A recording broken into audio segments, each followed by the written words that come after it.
everybody. Welcome to the latest episode of the Dollar Bin Bandits, the only podcast with old friends discussing old comics with the people that created them.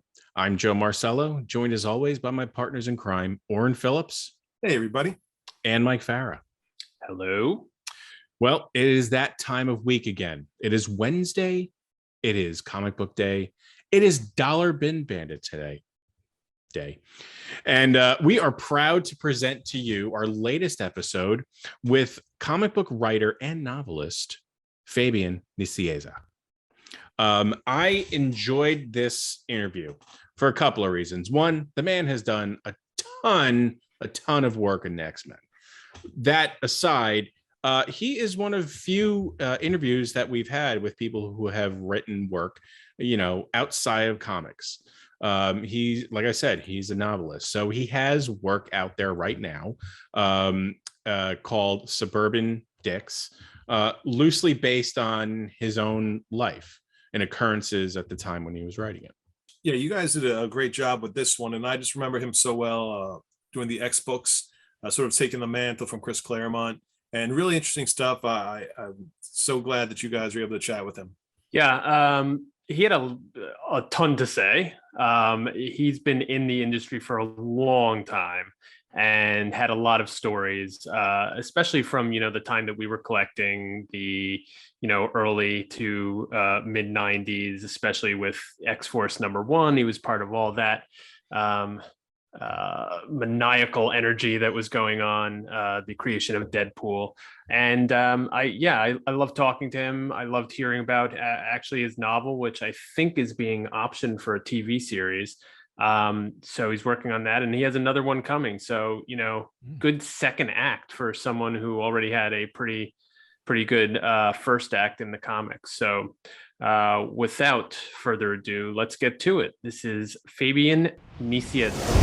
Well, Fabian, I have to thank you for joining us, and apologies for butchering your last name. You did not even come close to butchering it, Joe. Honestly. Okay, good. I've put anchors or hosts through the ringer because they've mispronounced it 10, 15 times, and I won't continue the interview until they get it right. And I've done people at conventions recording me for interviews, and I just put them through the ringer. I make their life misery. I had one guy actually sweating because he couldn't get it right for like 10 times. It was hilarious. Well, Mike can attest to it. I went through years of school being with the last name Marcello. My last name is actually Marcello. So so I understand. Yep. So first and foremost, how did you get started in the world of comics? Started as a reader, slightly maybe differently than most kids, in that I came here from another country, and my brother and I recognized Batman and Superman on the newsstands when we first got here because we've been watching them on TV in Argentina. My brother had mostly been watching. I was like, 4 when we got here, 4.5. And we asked our parents if we could buy some comics, and we did. And just kept getting them because they were really helping us learn how to read and write English. So I basically was a non-stop reader of monthly comics from late 1966 onwards, forever.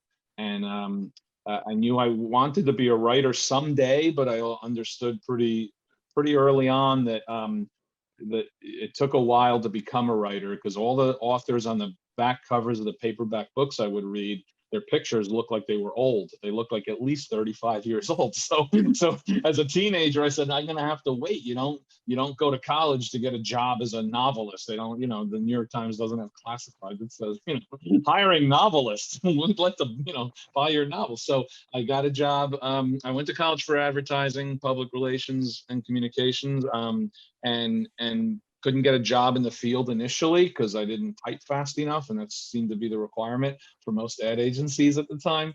But I did interview at Marvel and DC out of college for jobs in the sales, direct sales departments, and went through a couple rounds of interviews at both places, but didn't get the job because I didn't have the experience necessary. I got a job at Berkeley Publishing, which was the paperback sister company of Putnam Publishing, the hardcover house. I worked there for 2 years, and then, as always happens in publishing in New York City, a friend of a friend has a sister who's looking to hire an assistant at Marvel Comics. So I interviewed for that job in the manufacturing department, and I got a job at Marvel. And once I had my foot in the door, I just said to myself, bide your time, figure it out, understand the lay of the land, and then you're going to get to start selling your stories. And that's what kind of happened. Little by little, I just started to sell my writing, to the point where the writing was making me 90% of my income, but 90% of my time was taken with the commute into the city and the staff job in-house, both first as an advertising manager for Marvel, then as an editor. And then I went fully freelance in '95 finally, but that only lasted a little over a year because I got a job as editor-in-chief of Acclaim Comics in mid-'96. And I did that for 2 years, and then for the first time in my life, I was a real freelance writer in 1998. So that was already 13 years into my career in comics. What was Your it like? big break. Go ahead, Joe. Oh, no, I was just curious. So you don't really hear about Acclaim Comics too much. And I know they had like a Mighty Morphin Power Rangers. No, they were Valiant Comics, Joe. I mean, Acclaim Comics was Valiant Comics. Okay. Acclaim Entertainment, the video game company, purchased Valiant Comics in '95, I think, and renamed them Acclaim Comics.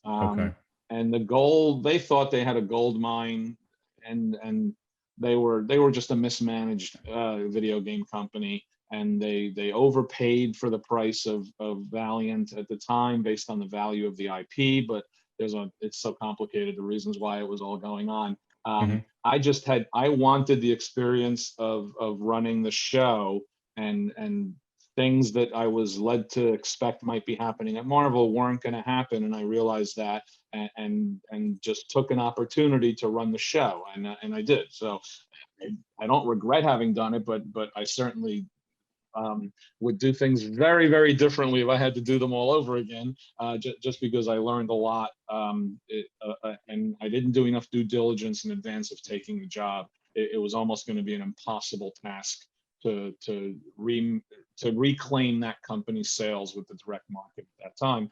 Quite frankly, it's still the same exact case 15 years later. Like, the company can be bought and sold by multiple people, and they could put out comics for the last 10 years they've been doing it, and their numbers are what their numbers are, because it's just not a big enough viable fan base to sustain them at a profitable level. But for me, it was invaluable experience. I got to meet and work with a lot of people that I knew, people that I brought in, and I made very, very good friends. And quite frankly, I learned a tremendous amount in those 2 years, which really benefited me in the long run. It sounds like you took a less than ideal situation, really turned it into a positive for your benefit in the long run. Philosophically, I turned it into a positive. I didn't turn it into a positive in practical dollars and cents. But I mean, I could have played their game for a few more years if I really wanted to. Their game was, we just want our shareholders to believe that the company is going to generate X amount of revenue, so that our stock is still buoyed by having purchased it for $65 million to begin with.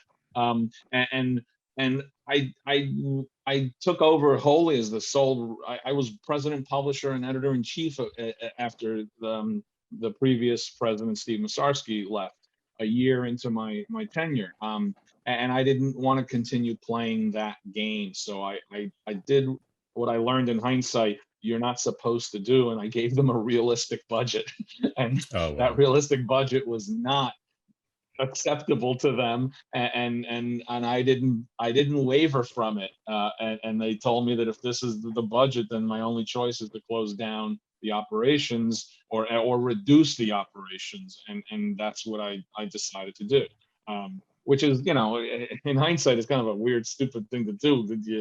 I had to lay off 23 people, all of whom were really good people, good hard workers. We only had 7 people left over and moved them out to the parent company in Glen Cove, but I only stayed for a few months because I was done. After 2 years, I was done. But I could have probably stretched it out for 2 to 3 more years if I really wanted to, but I just didn't.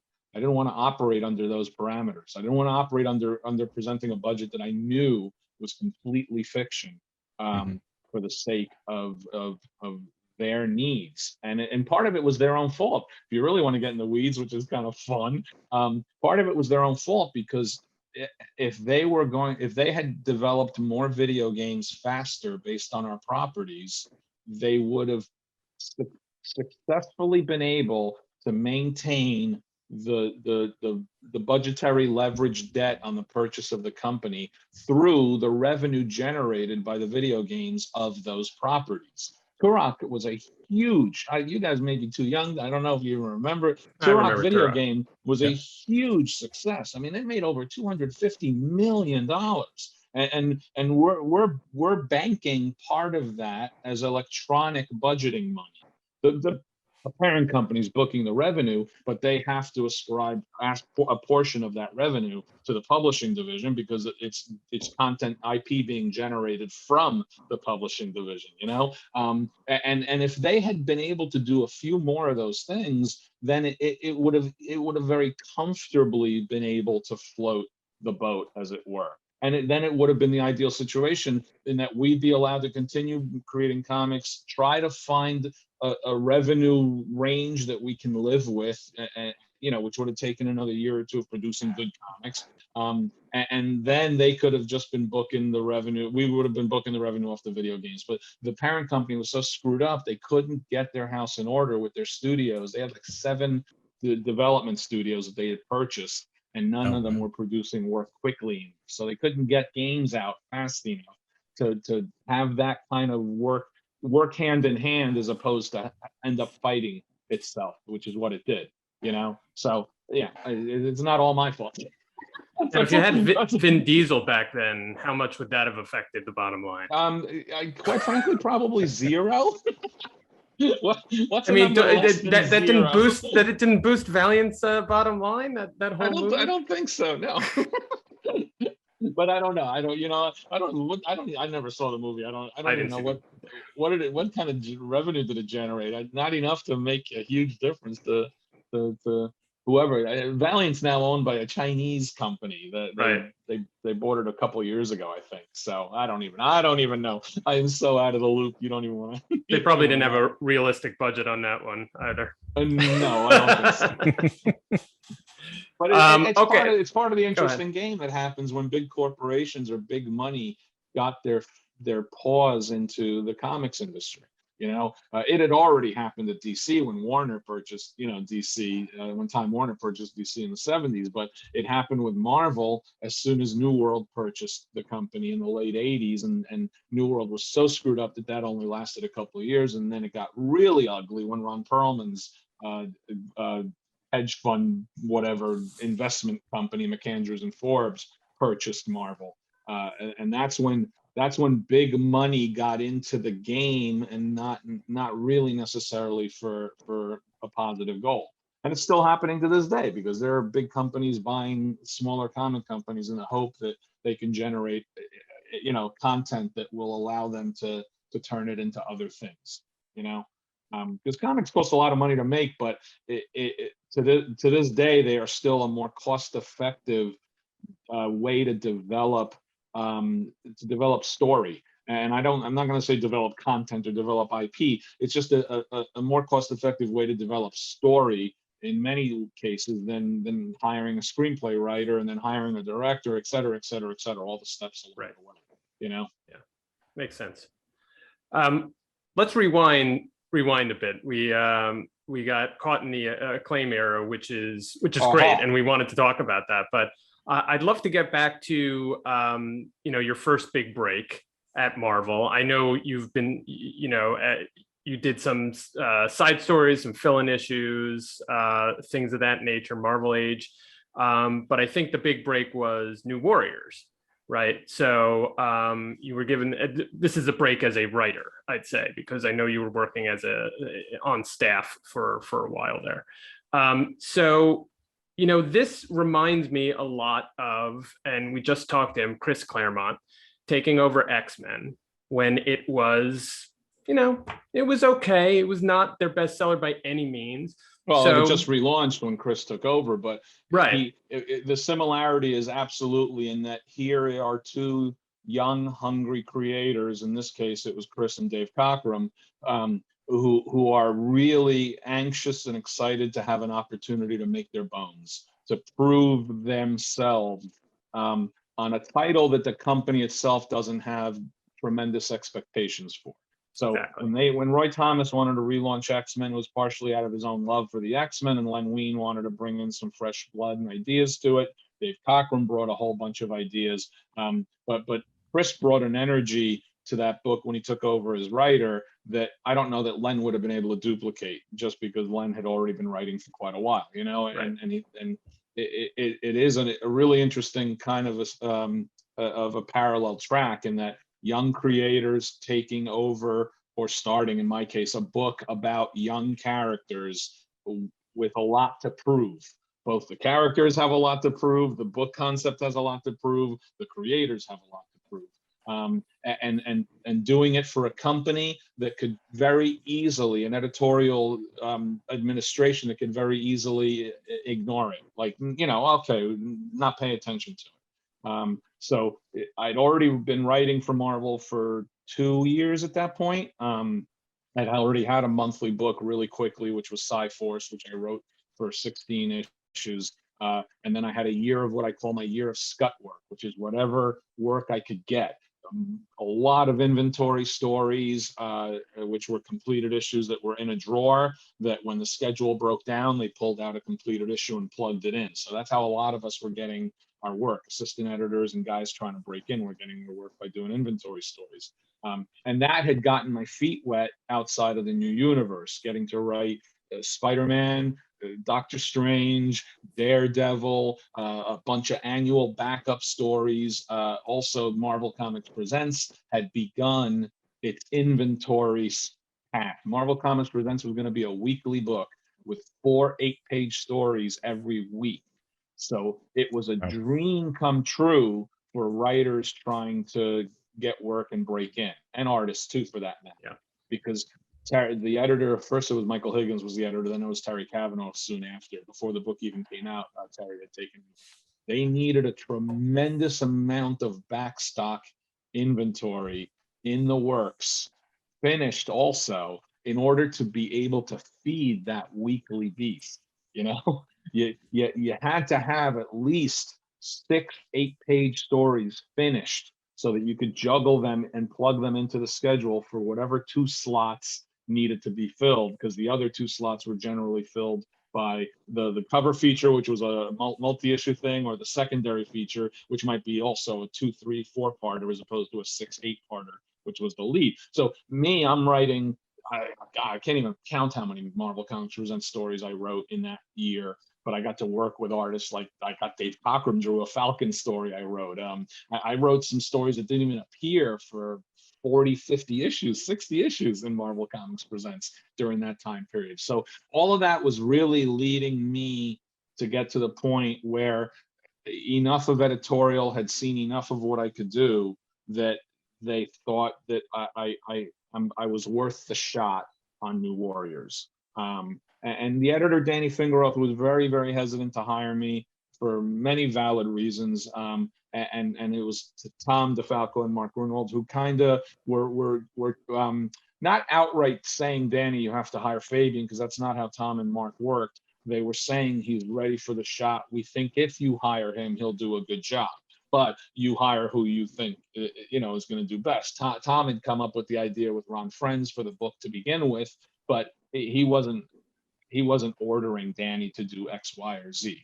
I think through attrition, through the wave hitting the rock so repeatedly, me in the office asking Danny constantly, when are we going to make a choice? When are you going to make a decision? When are you going to? Because it took him 6 months, I think, to decide to finally offer me the book. And I think it's because every other writer he tried to get refused to do it.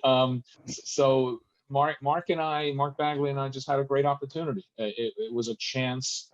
It was a chance to prove ourselves, not just internally, but externally, because we wanted to be able to prove to retailers that we can create a book they can sell, and we wanted to prove to fans that we could create a book that they could enjoy. And I really, really wanted to create a book that that could be Marvel's equivalent to Marvin and George on Teen Titans for DC, when that relaunched in the early 80s. I was already 20 or so, 21 when New Teen Titans started. But I wanted it to have that same sense of energy and kind of almost like an adventure enema into the editorial stable, into the thick ass of the editorial stable. That's what I wanted it to be. And I think we did it. I really do. And at the time and in hindsight, I think we succeeded in creating the book we wanted to create for the audience we wanted to create it for. I wanted that book to be for 10 to 16 year olds, and I wanted it to be their book the way X-Men kind of had been for me, because Uncanny X-Men, Giant Size X-Men #1 came out, I think I was 14 or 13 and a half years old when it came out. So I wanted it to have that same vibrancy for a young reader that book had for me. And did you have a certain amount, maybe not complete carte blanche to do whatever, but more of a degree of freedom on that book because the expectations were either non-existent or very low for what it was going to be? No, it wasn't. It was actually not a horse and cart situation. In a way, it was almost the cart leading the horse. The people within the company had very low expectations for it. The direct sales department had incredibly low expectations for it, to the point where it felt they were almost damaging the book's chances in the way they were selling it and presenting it to the retail base. Because you got to understand, as advertising manager, I was in a lot of those retail seminars and meetings where they were pitching the entire line coming up and all this stuff, and I couldn't contradict the vice president of sales while we were doing the slideshow, but afterwards I'd have to talk to pockets of retailers and groups of 7 and 8s going, it's not what she said. It's not at all what she said, but I also couldn't outright focus solely on my own book because my job is to sell all our books, but I knew what we were doing. We knew what we were doing. Danny Fingeroth, the editor, felt really good about where we were after the first issue. He just said, all right, he realized that we had a nice feel for what we wanted to do. And you have to understand, Michael, before you saw issue #1 on the stands, we had already finished like 7 issues. We had 6, 7 issues in the drawer already before the first one even came out, both because Mark was really fast and because we had a good solid lead time. So internally in the offices, the people's minds were already starting to change, based on the fact you were there. Like pages are filtering through the bullpen and through production. Covers and things are moving around in the office. People are going, oh, that doesn't look so bad. Larry Malstead starts inking Mark Bagley instead of Al Williamson, who inked the first 2 issues. And Al Williamson's an absolute legend of an illustrator and an artist in our industry, but quite frankly, he was the wrong choice for that book. And I said he's the wrong choice for the book, Danny. We don't need a scratchy, dark style for this book. And Mark's pencils could easily lend itself to an inker who has those tendencies to begin with to make it look too dark. So the first 2 issues looked a lot scratchier and darker than I wanted it to. The book should have had a clean, slick look to it, which Larry totally brought to Mark's pencils. And I thought from issue 3 on, we just started really zipping. And much of that is because Larry came on the book. I was able to convince people internally, because they saw what was happening before the first issue even come out. The reviews were really positive. The sales kept increasing. New Warriors was the lowest selling title of that 6-title launch that year. By the end of its first year, it was selling almost twice as much in the direct market as that first issue sold. That doesn't happen that often. Book sales can certainly go up based on word of mouth, but that title's sales in its first year solidified themselves. So issue 1 was 126,000 copies in the direct market, and I think issue 13 was about 245,000.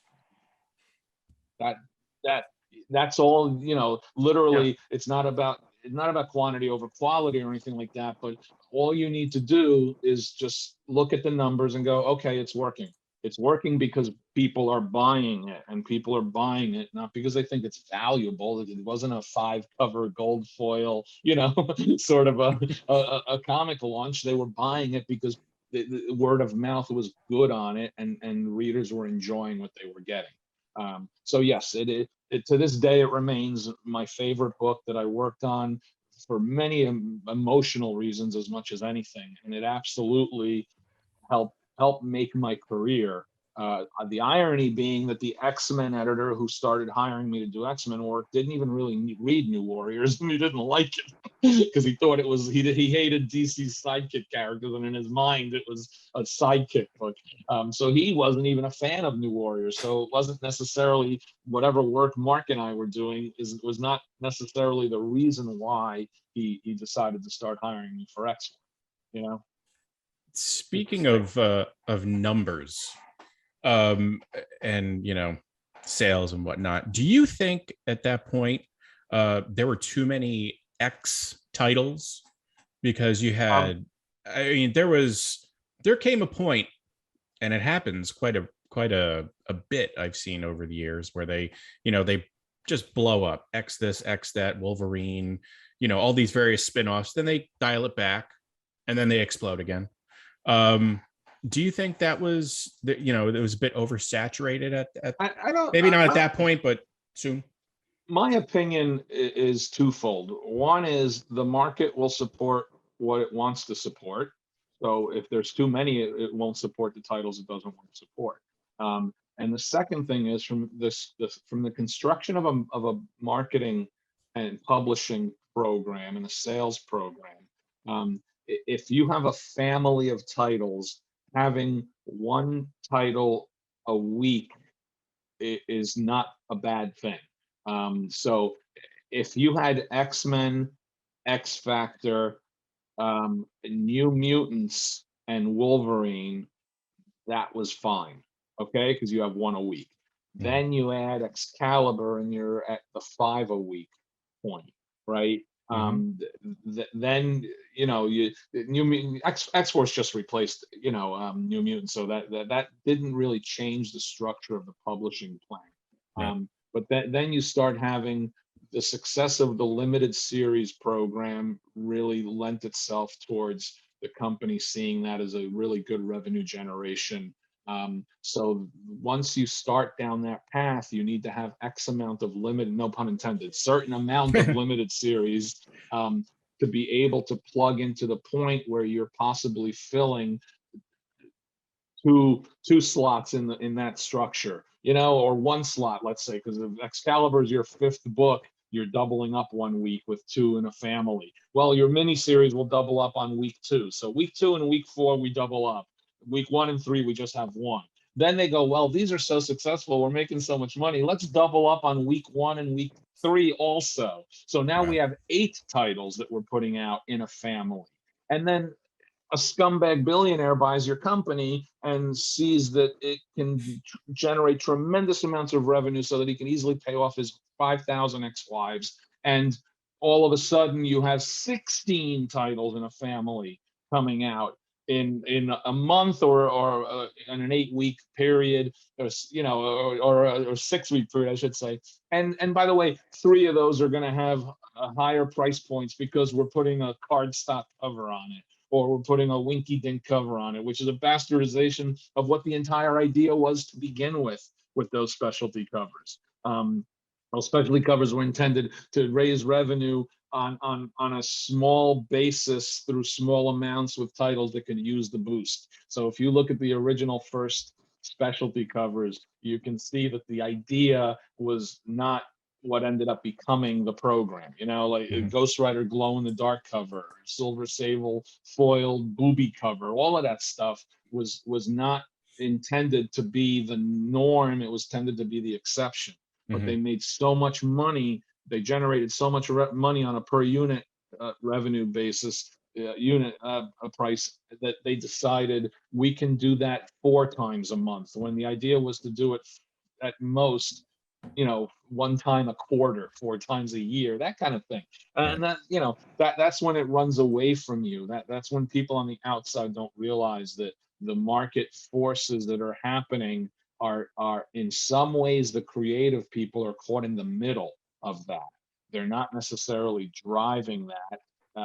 They're kind of stuck with the expectations of what the company has on them, which in turn becomes the expectations of what the retail base has on them. Because until retailers couldn't sell those comics, they were having zero problems selling those comics. So there was a couple-year window there where everybody was more than happy to be getting all this shit because they were able to sell this shit.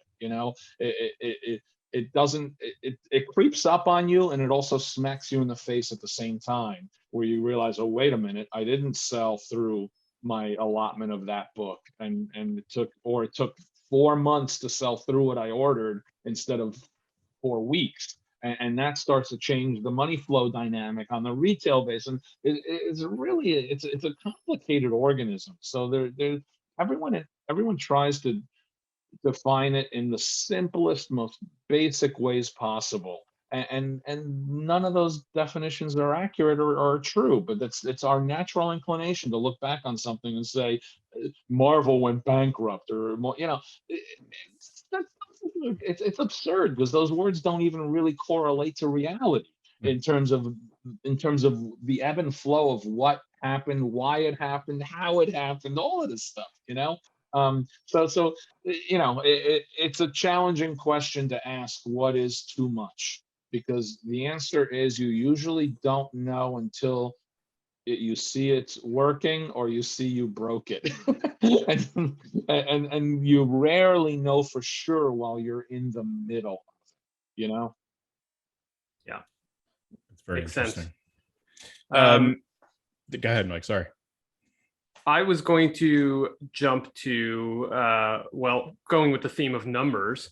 This past summer was the 30th anniversary of X-Force #1, which was, at least in our youth, a monumental sort of watershed moment, along with Death of Superman, X-Men #1, Batman breaking his back. All of these events sort of happened in a very short time period. But I just thought, I'd love to know, and you probably have talked about this ad nauseum, but coming in on New Mutants, the end of New Mutants, Rob Liefeld is sort of has his idea for what New Mutants is, I think, and maybe what X-Force will be. I'd love to know, how did you slot into that, and what did you contribute, or how was the collaboration, basically, and how did it move from what you established in the last 3 issues of New Mutants to the first issue of X-Force? Well, I knew the direction Rob wanted to go in. I knew I was watching all of the back room barterings and negotiations and difficulties that were taking place between Louise and Rob and Bob Harris, the editor, Louis Simonson, the writer. I knew from a sales standpoint, an advertising manager standpoint, that while quantitatively New Mutants always lagged behind all the other X books, and the reasoning for that could solely be based on 2 things. It didn't have an X in it, and it didn't tell the kinds of stories that were exciting readers to the same level that Uncanny was, and that X Factor was, or even Wolverine was. So from an editorial standpoint, I never, as much as I respected the living daylights out of Louise, I never had an editorial problem with the idea of changing the tone and approach to the book. Okay. I also, from an advertising manager standpoint, before I was even assigned as the scripter of the book, I wholeheartedly agreed with the idea of canceling New Mutants and launching X-Force as a new #1. I just thought it was an incredibly smart publishing decision to do that would benefit the book for the long run. It would benefit the company in the short run and in the long run, because at the same time, you still had available, if you wanted it, when you wanted it, the New Mutants trademark and concept. because I knew X-Force wasn't going to be that in concept. It was no longer going to be a school, so that's fine. And I bring my own prejudice into it, because as a reader, I wasn't a huge fan of New Mutants. I started reading it when it originally came out, and I quit after about a year because it didn't do enough for me. Then I came back when Sienkiewicz started drawing his arc, and then I quit after Sienkiewicz left because it went back to being stuff that didn't interest me that much. There was a time period, I think, when Magneto was in charge, or was the headmaster, and I remember as a reader I guess I was in my early 20s. There's a scene where Magneto is folding the kids' clothes because they had left it scattered in their room. And I'm like, what the hell am I reading? I'm like, Magneto's folding clothes? I mean, come on. And so as a reader, I just Somebody's got to do it. Yeah, but not Magneto. Magneto would have the toe to do it, okay? Yes, next guy will fold your clothes. It's a domestic drama. Yes. Well, that was the Not problem. enough starch. The book was a domestic drama, and it wasn't all that dramatic. So, as a reader, I was not a huge fan of the book. And it's not that I'm not a huge fan of the creative people, because I think Brett Blevins is a phenomenally excellent artist, and I thought Louis Simonson's Power Pack was one of the best comics I read at that time period. So, and I've known them and worked with them, et cetera, et cetera. So you gotta divorce your own personal subjective likes and dislikes from what that means about the individual creators themselves. You know what I mean? So I thought it was a smart move. I was planning the advertising program to promote it. I lobbied internally, along with Rob approached Bob Harris, and he approached Sven Larson, who's the marketing manager. And I think he approached me, or I knew about it, and Sven and I talked about it. How do we convince Bob that this is a good idea, so that he can convince Tom that this is a good idea, so that Tom can convince Mike Hobson, the publisher, that this is a good idea, so that Mike Hobson can convince Terry Stewart, the editor, who the president, that this is a good idea, because we're canceling a top 10 book and we're relaunching it. And that is not something that companies tend to just say, sure, let's do that. You know what I mean? And so I was internal to that percolation, so that when Bob asked me if I wanted to script it, I was already a supporter of it conceptually. And I got to be honest, from a sheer mercenary standpoint, I thought this is great extra income, because I'm writing 2 books a month right now, New Warriors and Alpha Flight. I have a full-time job, and this is as much as I can put on my plate right now, scripting off of someone else's plots, which is much easier for me to do than having to plot the book myself. Plus, I knew it was going to sell much better than it was, which meant I was going to get incentives just off of scripting that would have been equal to or better than the incentives I was getting off of New Warriors and Alpha Flight. So for me, it was a no-brainer. Yeah, sure. How hard could it be? And the honest truth was, it was incredibly easy and incredibly hard at the same exact time. So how much input did I have? I had zero input into the stories. I would get Rob's at the beginning. I would get Rob's layouts on 8.5 by 11 sheets with his notes on the side, and that was a combination plot and breakdown. And from the beginning, we were already tight enough on the schedule that I would often be scripting off of those layouts. And my job was to try to, and my job, based on how my editor told me my job is going to be, is to try to make sure that, if necessary, my dialogue and captions are bridging any flaws or any gaps in the plot, any structural gaps in the plot. I need to spackle over with dialogue and with captions. And I was like, okay, fine. And I gotta try to bring personalities to these characters based on what Rob is telling me who they might be, or in some cases, decide what I think they should be, because I'm not getting enough feedback on what the characters are personality wise or background wise. I mean, Rob was really young. He's 21 years old. I mean, think about it. He's like 21, 22 years old. He's plotting and penciling a monthly book for Marvel. I mean, it's not, what he accomplished is something very, very few people are capable of. And we can all criticize his plotting all we want. We can criticize his drawing all we want. We'd be idiots if we criticize the amount of energy and excitement that he brings to an assignment, and the amount of hard work that he's willing to put in to get something to happen.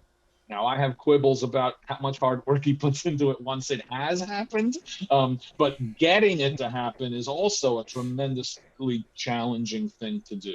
And he was always able to, hit his head up against whatever hard walls were being placed in front of him, and just pull his way through. And that is something that is absolutely worthy of respect.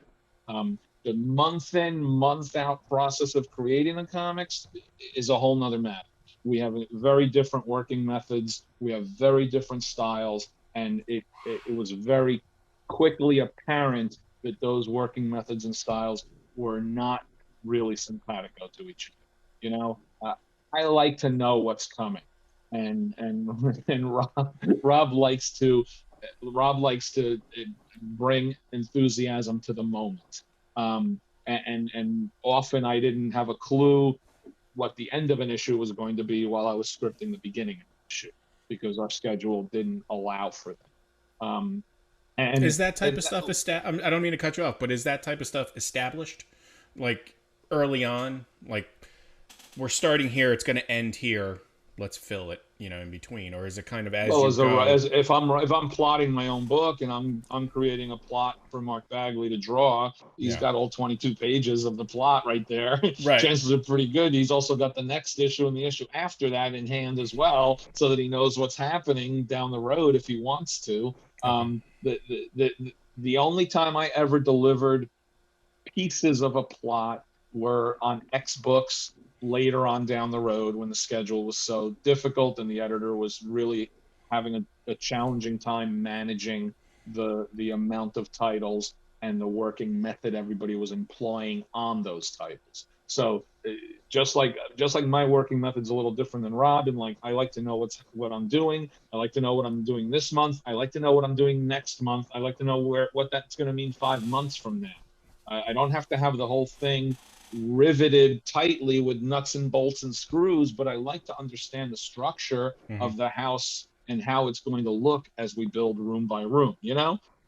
So I didn't like working that way. I didn't like how spontaneous everything was. The irony was I was going to end up working that way for the next 3 years, because Scott Lobdell works the same exact way, and Bob Harris loved that. And so my editor loves that, and I hate that. So it's not going to be a great fit. So is that a common method of producing, or there's no such thing? Okay. Joe, you got to understand that every book has its own cadence. Every book has its own rhythm. Every editor has their own preference. Every editor will change that preference based on the creative people that they're working with when it suits their needs and desires. Larry Hama wants to lay out an entire book on 8.5 by 11 sheets of paper and hand draw his panels, and Mike Barron does that too. Editors like, okay, I like the work Larry Hama and Mike Barron are doing, so I'm going to accommodate that. Rob Liefeld wants to plot a book with loose notes on broken down panels, and the editor's okay with that. That's fine. Some editors want a completed, full, typed out plot, not handwritten. But everybody's gonna play the game as the game necessitates on any given title on any given month. So so there's a commonality to the approach when you're looking at it across an entire line of titles. Out of 80 titles, 60 are done as a typed out plot. 10 are done as handwritten loose notes. So that becomes a commonality, but not so much on a month by month basis. Title by title, editor by editor. Rob's working method was not conducive to my enthusiasm when it came time to have to script stuff 6-7 pages at a time, and not know necessarily exactly what's going to happen later. And our communication broke down as we were moving forward into X-Force. Not so much early on with New Mutants, that we were communicating a lot then, but when he started on X-Force, he was already percolating his image ideas and his image plans, and that led to less communication between us. And frankly, I was in a catch-22 because I if I had my druthers, I would have quit X-Force with issue 2 or 3, and walked away from it, because I wasn't happy with what this book was turning out to be.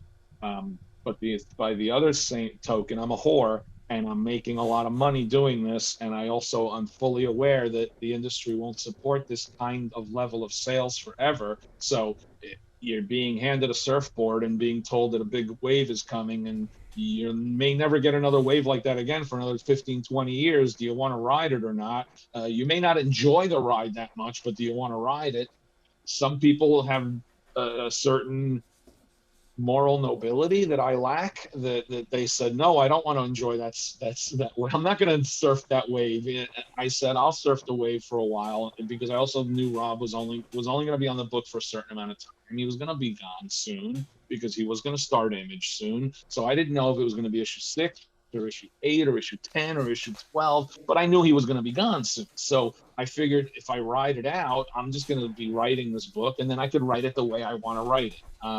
And that's exactly what happened. It just took until like issue 12 or 13, and Rob didn't even draw the book again after issue 8. After issue 7, actually, he didn't draw the book again. But it wasn't, the first year of X-Force was by no means an enjoyable creative experience.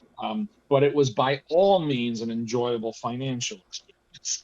So 30 years later, you look back on it and you go, it sucked, but it was great, So that becomes basically my definition of my entire tenure on the X-Books. It sucked, but it was great.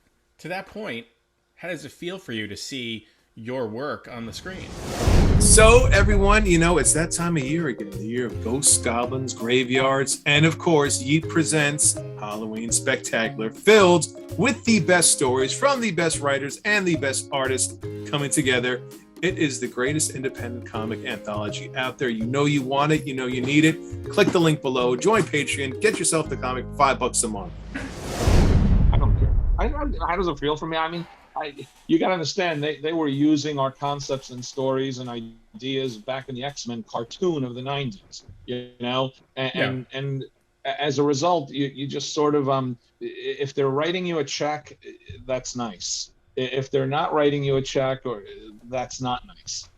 If they're giving you a thank you credit somewhere in a scroll going by 100 miles an hour, that's not that nice because you're not getting a check for it, but it's nicer than them not even mentioning you at all. You know what I mean? Right. Yeah, so yeah. There's all. I mean, you could have been Bill Finger, Yeah, well, exactly. That's the thing. Yes, you could have been Bill Finger. Right. And as a result, it's always mixed feelings. Yeah. I love Captain America: First Avenger because I love the movie, and I hate Captain America: First Avenger because they didn't credit me and Kevin Maguire for the Captain America Sentinels of Liberty, from which they took a tremendous amount of content. To the point where the art director in an interview said that the leather jacket for Steve came out from the series that Kevin Maguire was, So and Kevin and I saw that movie together in the theater in New York. So imagine how we felt as a credit scroll is going by. Where are we? We're like, they didn't mention us. We started the movie going, you think any of it is gonna have any, draw from our stuff? And the first scene of Steve Rogers was him watching a newsreel, which was our first scene of Steve Rogers. And then we go, maybe they will, and that was it. And then by the end, we were like, we left really like, crap, we liked it, right? Yeah, it was really fun, but damn, it was such a looks familiar, feeling. Right? Yeah. And then I saw I saw the Wolverine Origins movie at a Marvel screening, filled with Marvel people, many of whom I've known for 20 years at that point, And when the movie ends, that was that was the wonderful appearance of the mouth sewn shut Deadpool. When the movie ends, I saw friends of mine all around the theater looking around for me. and they were only looking around for me so that the moment they spotted me, they could go like this. And I'm like, what am I supposed to do? Like, okay, it sucked. It just sucked. But then you have Ryan Reynolds that comes in and is like, Ryan Reynolds was already there, and but he made the good one. Sure, it took 8 years or 6 years, 7 years for that to happen, So you got, so when the Deadpool movie was made, and I was as happy that it was good as I was that it was made. You know what I mean? So my name on a sign and a thank you credit. That's sweet. Okay, fine. The check I get is not because of Fox. It was because of Marvel. So it's because the deal I have with the publishing company, not as a result of the movie studio, Mm-hmm. But I take a hell of a lot more out of it when it's good than I do just that it is. Just that my name is in the credits or the thank you credits of Birds of Prey, and I got to be honest with you, to this day I still have no clue why. My name's in the credits. I have no idea why it's in the thank you credits. I don't know what I wrote in my little 4 or 5 year time period with DC that would have lent itself to having that recognition from the movie. But I knew it was coming because someone had told me before I saw the movie in the theater. It was one of the last movies I saw in the theater, I think, before the pandemic hit. And I was like, what the hell am I being thanked for? So you gotta, it all gets taken with a real kind of it's almost like a spin art of emotion. Like the old spinner art that used to do before the paint. It really is that, because there's guys, you're getting a thank you, but you're not getting paid. Or you're not getting even a thank you, but they're using your stuff. You got paid to do the comic, which is what you were getting paid to do, but the company is making money for the things that you did. And yet you inherited it from people who've been doing it for 20, 30, 40, 50 years before you by this point. I am also incredibly conflicted about it because I've been on the inside. I've been on staff in the company. I've been a freelancer. I've created stuff that I've been financially compensated for, and I've created stuff that I haven't been financially compensated for. So it's a real kind of a mixed bag of emotions about all of that stuff. I get money for Deadpool, but that doesn't prevent me from walking through a Hot Topic store 5 years ago and going, I should be getting more money for Deadpool. You know what I mean? It's all a balance. But then 15 years from now, 15 years from now, I keep getting money for Deadpool. And yes, thanks to the T-shirt. And maybe there's no longer an end cap at Spencer Gifts. You know what I mean? Yeah. Maybe there's no more Deadpool stuff in the stores, but I'll still be getting money for Deadpool. So it can balance it out. I'll just be too old and enfeebled to even realize it. No, I understand. I mean, you're echoing. You wrote the Winter Soldier storyline. Damn it. Yes, and his thoughts on kind of Marvel's shafting of his credit. He's got a legitimate gripe. I appreciate your honesty and candor about that too, by the way. Because, by the same token, look, and this is just playing devil's advocate, because I actually agree with Ed that they should get more money, they should get better recognition, et cetera. But by the same token, Ed wouldn't likely have the career he has in television and in writing creator-owned comics if he hadn't had the shot to write Captain America, if he hadn't been able to do it at the time when an editorial regime didn't care about the unstated internal rules that the three characters you never bring back are Uncle Ben, Bucky, and Captain Marvel. Those are the three you never bring back, And I worked there for 10 plus years with those rules being in place. You didn't bring them back, and they brought Bucky. He brought Bucky back. He got a chance to do it, whereas 10 years earlier he wouldn't have been able to get that chance. Right. The editor would have shot it down. The editor would have said, no, it's not going to do enough long term. And quite honestly, if I'm going to put my editorial hat on, Winter Soldier, outside of the appearances in the movies and outside of that initial comic, hasn't been relevant to the publishing program. They've done a gajillion Winter Soldier comic books, and none of them have had any level of real, impact in comparison to that initial story arc.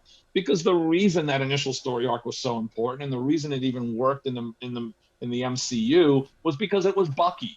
Right. Not because it was Winter Soldier. Right. Winter Soldier is just a freaking assassin. That's all he is. It's the fact that he was Bucky that made a difference. You know what I mean? And I guarantee you'll see that moving forward in the MCU as well.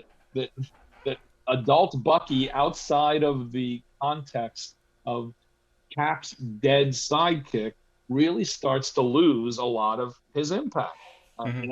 One of my biggest viewing disappointments of the last year was the Falcon and the Winter Soldier TV show on Disney Plus, because you won't get a bigger advocate for the Winter Soldier movie on the planet Earth than me. I think it is the absolute best superhero movie that's ever been made, and it's the MCU's best superhero movie, period. Maybe not its most impactful or its most glorious like Endgame or anything like that, but it was the best movie, 2-hour movie that they've made. That show almost showed you how difficult and challenging it is to have those characters outside of the context of Captain America, because none of them bear enough weight on their own to carry it. And Sam Wilson does a little bit more, but ultimately that show could have been done without Bucky in it, without Winter Soldier in it. When you think about it, it really he didn't need to be in the show. He became Uncle Bucky. Uncle Bucky. Yeah. That's cute. I mean, that's what he was. By the end of that, he was Sam Wilson's buddy, and he's playing with Sam Wilson's kids, and they're hanging off his arm, and he's like, "Hey." But what's his story? What is Right. He's free from the control, but free to do what? Free to be what? Free, we don't know yet, and that's what he's figuring out in the comic books either. Yeah, is he going to figure it out for as long as he was dead in the comics? Is that what it's going to take? Yeah, 70 years later, he's thinking about it. He's got a cool. I mean, it's kind of the Black Widow arc in MCU, right? You can make a total movie out of Winter Soldier, just his character, but it would be basically what we just saw in Black Widow. Black Widow, right? Exactly. Yeah. And it's sort of, I mean, all of these assassin characters with murky past or villainous past, it's like, it's kind of dime a dozen. Michael, take into account he wasn't an assassin character with a murky villainous past. He was Bucky, and Bucky's soul. Soul, tent pole, his lightning rod, his lighthouse, his reason for existing was that Cap couldn't save him. Period. That was it. It was his very existence in Marvel Comics from 1964 when Cap returned in Avengers 4 until Brubaker and Epting brought him back in Winter Soldier arc, was that he was Cap's failure. So right. it changes the narrative sometimes that really works in the short term, which I absolutely agree that it did in that story that brought him back. I absolutely agree that it did in the Winter Soldier movie that brought him back. But after Civil War, which was about fighting for his redemption no matter what, then what do you got? Like you just said, what do you got? I don't know. I don't know. But anyway, we really got off track here. No. Ed and Steve should be getting checks. Let's leave it at that. Fair enough. They really should be getting checks. You should be getting more checks too. Definitely. Everybody should be getting checks in comics. We all should be getting more checks. It's really, really difficult when the publishing company is almost like a shadow of what it used to be when I was there in terms of its revenue generation. But the company's revenue generation is a Goliath. It's a sun. It's mammoth in comparison to what it used to be when I was there on staff. And the joke is that the roles flip, because back then we would joke that DC's publishing revenue was so much lower than ours, but their licensing revenue was so much greater than ours. And wouldn't it be wonderful to merge the two? It can never seem to click where the two merge, where the publishing revenue is just as strong the consumer products or Right. studio development revenue and all of that stuff, so Yeah. now publishing is it almost feels like it's this meek little puppy in a den of pit bulls, you know what I mean? Yeah. And it's kind of, I'm on the outside looking in, so 90% of what I say is probably just BS because I don't know. But it really just feels really rough from the outside looking in. That's kind of the situation that the publishing companies feel themselves in. That they and the personnel too. I just feel like whenever I see them or talk to them, they got the look of a puppy that's used to getting hit with a rolled up newspaper, and that's not good. I just want to tell. I want to tell these. I want to tell these big conglomerates, please don't hit the puppies with the rolled up newspapers. That's not nice. Well, we can give you some, residuals for adventure enema whenever we use that phrase. Okay. We'll throw you a few pennies. I appreciate it. Yeah. Just a So few. A suppository or two. I wanted to move, just want to be mindful of your time, but at the same time, I have to ask about DC Comics. So you've worked on, as a DC guy, as you can see, you worked on some really interesting work, specifically the work you did on or around Batman R.I.P., as well as the Red Robin series. What was it like working with DC versus Marvel, first off? Not different really. There wasn't any difference, to tell you the truth. In terms of the working conditions. I mean, Mike Martz is the editor who brought me into the Batman stuff, and I had hired Mike Martz to be an editor for me to Acclaim Comics, and I knew Mike Martz since he was an intern at Marvel. So the relationships really are what's driving it. The DC had the same level of editorial communication problems that Marvel of the mid and late 90s had, and again, I think Dan DiDio is really a smart guy and really a passionate publisher, but my issues with him would be that he lacks focus and he lacks adherence to a decision. And Bob Harris, who became his editor-in-chief, is very similar. What that leads to is often situations where decisions are made, communication is carried through by the editors after that decision has been made, and then minds are changed, which leads to new decisions that have to then filter their way back through the system. And by the time the creator has heard it, they've already begun work on the previous decision, but now it's changed and it's this decision. And that was later in my tenure at DC, because I had a 5-year contract, I think. And after that, they didn't renew it, and I had no interest in renewing it. But New 52 was really the barometer of that kind of stuff for me. But working with Mike on the back books was a very, very comfortable situation. I thought a lot of the things Grant was doing, when I could understand them, were incredibly interesting and challenging.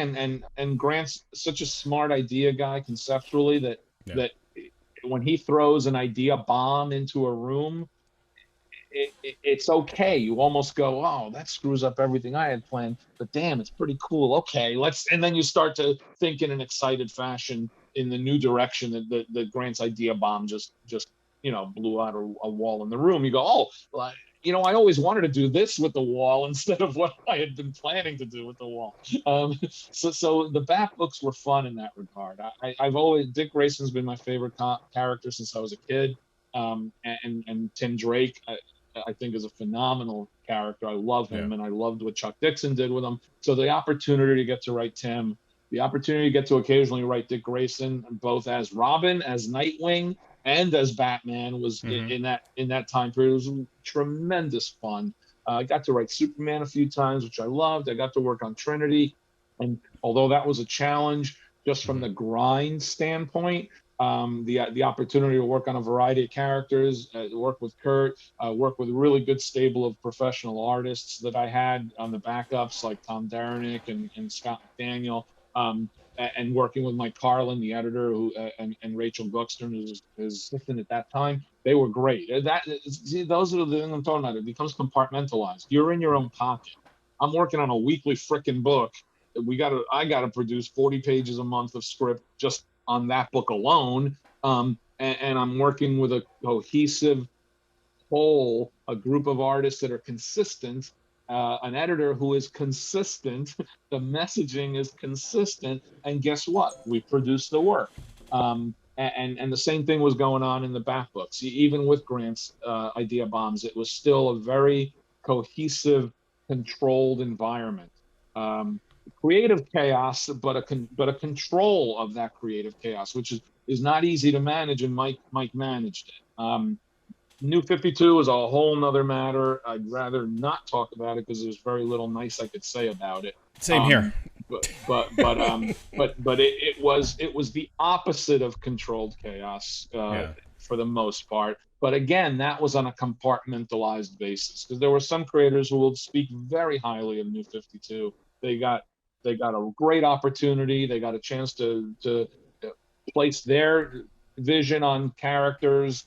It made a lot of good big names for DC creatively. A lot of good talent came out of New 52 that was just ready to bust out. Guys like Scott Snyder and Tom King, and then all of that stuff was just percolating then. And they got great opportunities to break out and become the writers, the creative forces they've become now. For me, not so much. No. So I don't think they needed. I don't think they really like for all due respect to Scott Snyder and all of those guys, I don't think they needed to have New 52 happen to have those characters and storylines occur. I mean, probably not. I mean, probably it was not. But all gotta that stuff understand was that it's a lot of behind the scenes stuff that's going on too. There's sales issues. There was creative problems. There was a sensibility and there was a feeling that the company had no editorial direction. And you need to save your jobs sometimes by pushing something big. Yeah. And that big thing buys you sometimes a good 3 years of time, and it wasn't a failure from a sales standpoint. It really wasn't. It rejuvenated several of their titles, but I don't disagree at all philosophically that it didn't need to be done. No, I mean, it really didn't. There's always something big and new happening every other month or so. There's a new Crisis. There's a new it's reboot. Comics, baby. I know. Well, you do jazz hands. When Crisis on Infinite Earths happened, it was a big deal because nothing like that had really happened on that scale. Now every 10 years there's Identity Crisis, Infinite Crisis, Crisis on the Back Porch. I mean, there's always something. The Back Porch one, I think wasn't. That's happening outside right now. I forget the title of the book that came out. My dog is losing his mind. The post-traumatic stress syndrome heroes, where they have to go to a farm to get therapy. Didn't that one just happen? Yes. They went to the Crisis on the Back Porch, Sanctuary or something like that. Which that was lame. I want to just say I really appreciated the work you did on the Bat titles, because I love those characters, and they're at these crossroads in their superhero career. Dick Grayson is living in the shadow of Batman, and now he's presented with becoming Batman. He is, on all intents, he has become the new Batman, and in him dealing with that and trying to be that guy. And I think there was even like a panel where he's trying to put on like the Batman voice, the same type of badassery voice. And then I absolutely loved, and I wish they kept it, Red Robin, because I think I liked it. I thought it was a really I agree with you. It was really one cool. And that's the other frustration. With one of the frustrations with New 52 is clearly you're canceling the book I was doing that I could have written for another 10 years that I loved working on for for this concept that you can't even agree what it should be on a issue by issue basis, what a waste. I was just like, what a waste. I mean, and I didn't even know Red Robin was going to end because we weren't even told. I mean, there was a pecking order. People knew what was happening internally at DC at different levels, different intervals. I didn't find out Red Robin was ending. What issue did Red Robin end with? 26? I don't 25 recall. Or 26. I didn't find out till just a few issues before that. So I was like, oh, come on. Because it was like in the midst of the plan of a storyline leading to issue 25 and springing from it, issue 25. So it was very frustrating because, they were canceling books that were going really well, creatively and sales-wise. Not just my own, but several for the sake of other stuff.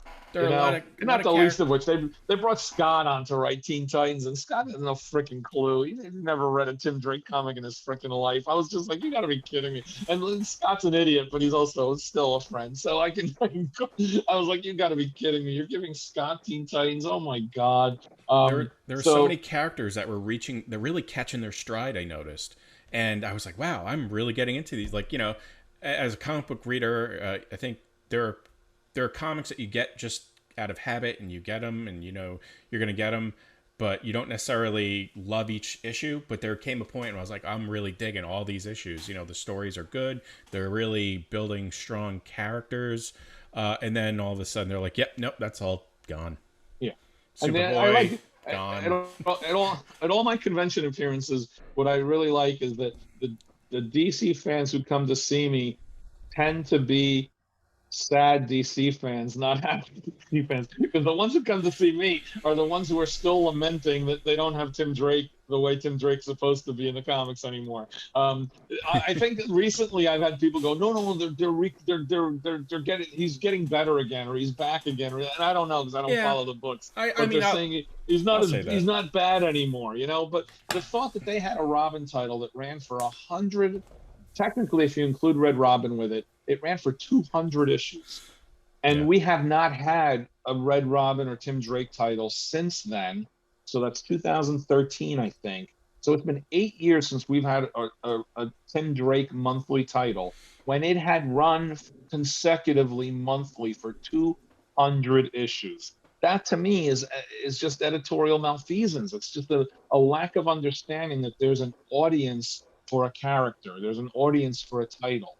And you're neglecting that audience for no reason other than personal opinion about a character. Like Dan DiDio and Bob Harris really don't like sidekick characters. They never liked. I know Bob never liked sidekick characters.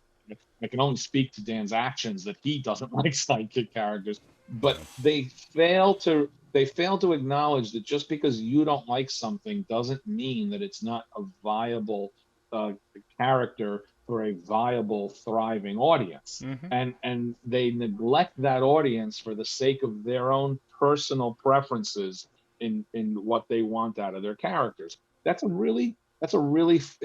a fine line to have as an editor, but it's also a giant canyon at the same time. The fine line is in judging it properly. The canyon is in thinking it's black and white. It's my side or their side, and I'm in charge, so it's my side. That's myopic. That's just so short-sighted.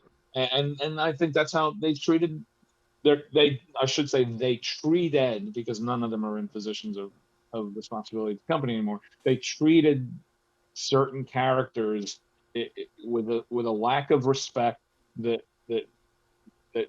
affected their audience as well.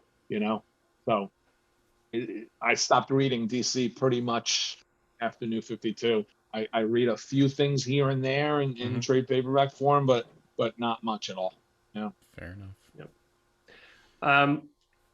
One more question for you before we move on to talking about your novel, which we'd really like to dig in on. And speaking of, things that didn't need to happen, I have to ask about NFL Super Pro.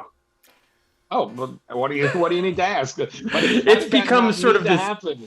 This has become this sort of totem on our show, and so anytime anyone's tangentially related to NFL Super Pro, we got to ask. It needed to happen because Marvel and NFL got into a deal together to develop a character that the NFL could use as a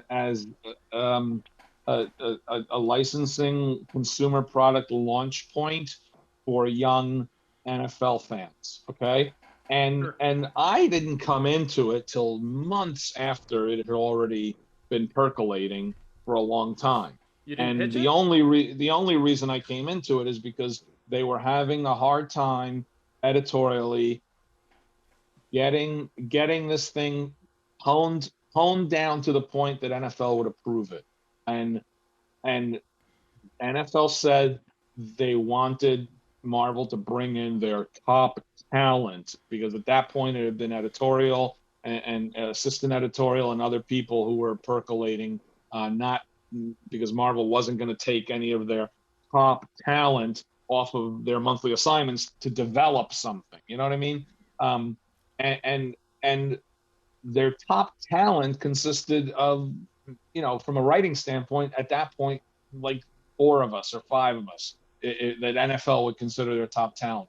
And of those people, unfortunately, I was the only one who had a fucking clue about sports. So, and I was also the only one really who was on staff still.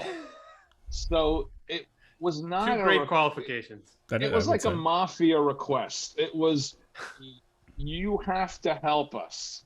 It wasn't, do you want to help us or can you help us? It really was, you have to help us. So, Bob Budiansky's the editor who stops me in the hall and says, we're having trouble with NFL Super Pro. I know you heard, but, can you help us out? And I'm like, I really can. I'm writing 5 freaking books a month and I got a full-time job. No, I can't. It's like, your name came up and they're really gonna want you to help out. I'm like, oh, come on, Bob. So you either say yes to me or you're gonna have to say yes to Tom tomorrow. And I'll say no to Tom tomorrow. And then Bob's like, well, then you're gonna have to say no to Mike Hobson the day after that. I was like, oh crap, I don't think I can say no to Mike Hobson. So I had to do it. I had no choice. So they gave me all of the stuff that they percolated up to that point, including the NFL's notes, and it was like 70, 80 pages of stuff. And I was like, I can't sift through all this stuff. I just don't have the bandwidth to sift through all this stuff. I said, just separate the bullet points for me on things you guys are okay with. And they did. And I think then I just percolated and established a status quo for the guy.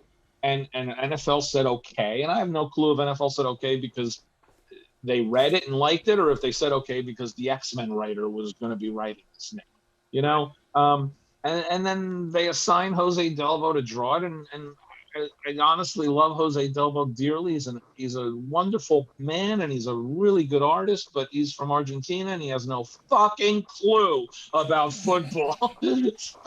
You can American football. That's American football. I was going to say American football. Exactly. Football. You can bleep out my use of the word clue anytime you want. I was just like, okay, it's just a one shot. It's just a bookshelf edition. I'm just going to do it for them, and I'm done. And I did it for them, and I was done, and it sold really, really well, guys. And I got a really good incentive check for it. It's like 40,000 copies of a $4.95 at that time bookshelf edition format book. So I got a nice check for that sucker. And then they go, we're going to do it as a monthly series. We need you to write it. I'm like, oh, we don't need me to write it at all. It's like, you got to write it. No, I don't. So it became this, you can't make me write a monthly comic as a freelance. So it literally became this argument in the office as to whether they can make me write a book freelance or not, which they couldn't do. So I agreed to write the first 4 issues of the comic, and then that was it. That was absolutely going to be it. Just throw more money at you. No, that's a way to make you write the comic. That's not how they work. That's not how it works. No, because that would set a really bad precedent that they wouldn't want to have to set. They let the Image guys walk away rather than offer them more money. Although I think they did offer them more money, but just kept it as quiet as they possibly could because they didn't want other people to get pissed at them. So I just wrote the first 4 issues, and that was it. It was just it was always nothing more or less for me than something I had to do for my company. Period. That was it. You know, I wouldn't have minded getting to go to the Super Bowl like Bob Budiansky and Tom DeFalco did. I didn't get to go, but they got to go to the Super Bowl. I got tickets to one Jets game. I got to go to a Jets game. They got their asses handed to them by the Indianapolis Colts. So there you go. Sounds like the Jets. Yeah, pretty much. So there are no, unpublished NFL Super Pro stories in the vault, or like 2 years worth of storylines that you didn't get to. I gotta be honest with you. I outside of Instant Replay, who I really, really liked that I created, and I repurposed for him for a cable Deadpool digital comic a few years ago, and I called him Split Second. I really liked Instant Replay. Outside of that, I don't think that I could tell you 5 things from any of those 5 comics I wrote for them. I really couldn't. If he were here, Oren could, I think.